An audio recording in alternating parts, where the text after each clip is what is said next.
Être mère au niveau local, quelles sont les difficultés?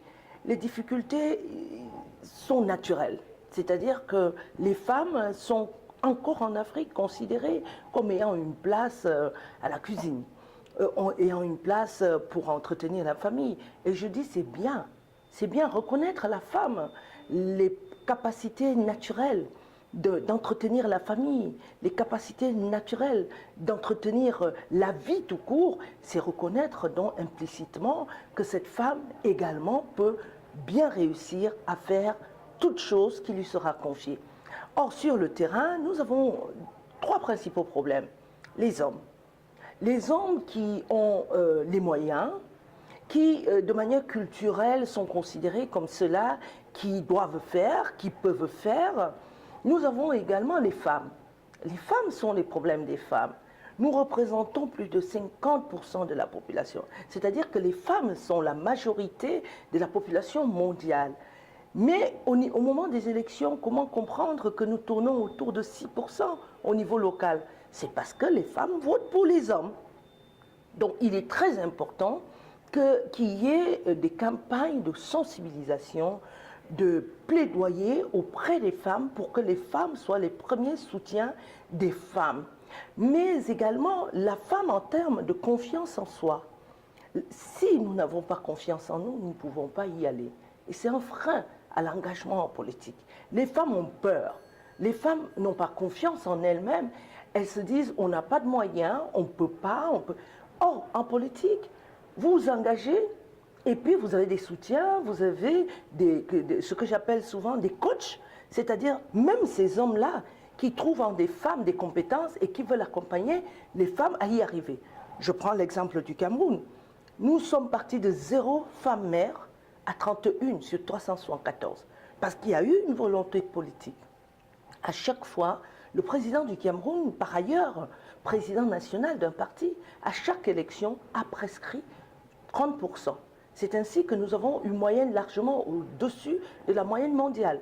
Au niveau du Cameroun, nous avons 31% de femmes parlementaires, près de 10% de femmes mères, alors que la moyenne mondiale des femmes mères, c'est 6%.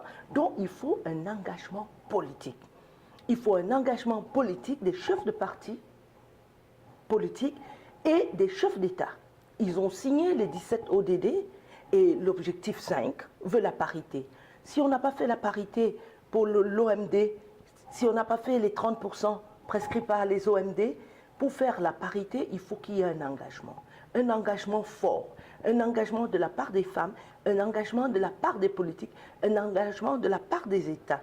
C'est pourquoi, parmi les solutions, en tant que présidente des femmes élues locales d'Afrique, nous avons proposé au niveau des États de recommander à partir de 2018 ce que j'appelle les listes zébrées.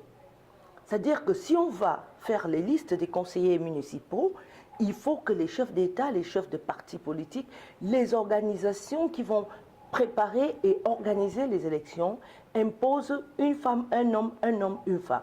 Si on ne passe pas par des listes zébrées, on n'aura pas de femmes, parce qu'on va bousculer. Également, nous avons proposé que les petites filles, que les filles soient amenées à aller à l'école. L'arbitrage au niveau des pays africains, c'est quand il y a les moyens, il faut envoyer les garçons à l'école, parce que la petite fille va se marier. Le mariage n'est pas une profession.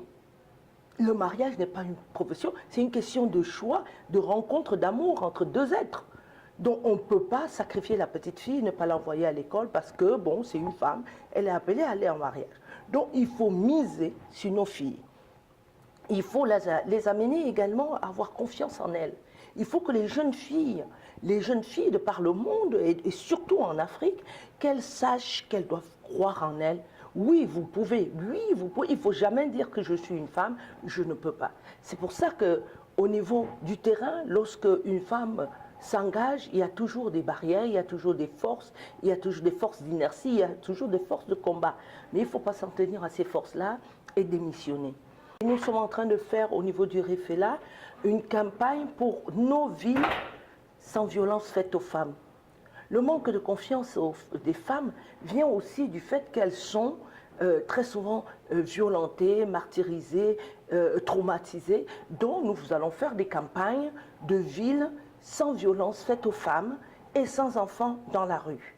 Nous allons également, au niveau du REFELA, faire des campagnes de lever des fonds pour faire des actions concrètes sur le terrain, la délivrance des services pour autonomiser financièrement les femmes, mais également sécuriser les femmes à travers la sécurité énergétique, à travers les questions d'eau. Donc, il y a les questions de projets concrets. Il faut réaliser les projets concrets qui libèrent les femmes des corvées. Parce que quand il n'y a pas d'électricité, qui va chercher l'eau? C'est la femme et la petite fille. Ça, c'est des corvées qui empêchent aux femmes de se concentrer également sur le travail que peut mener un homme. Donc le combat est long, le chemin reste long à parcourir, mais l'avenir ne se fera sainement et durablement qu'avec les femmes. Lorsque les femmes seront associées aux affaires publiques, aux affaires de l'État, aux affaires locales, il y aura moins de guerres, il y aura moins de famine, il y aura un réel changement sur le terrain et visible de tous.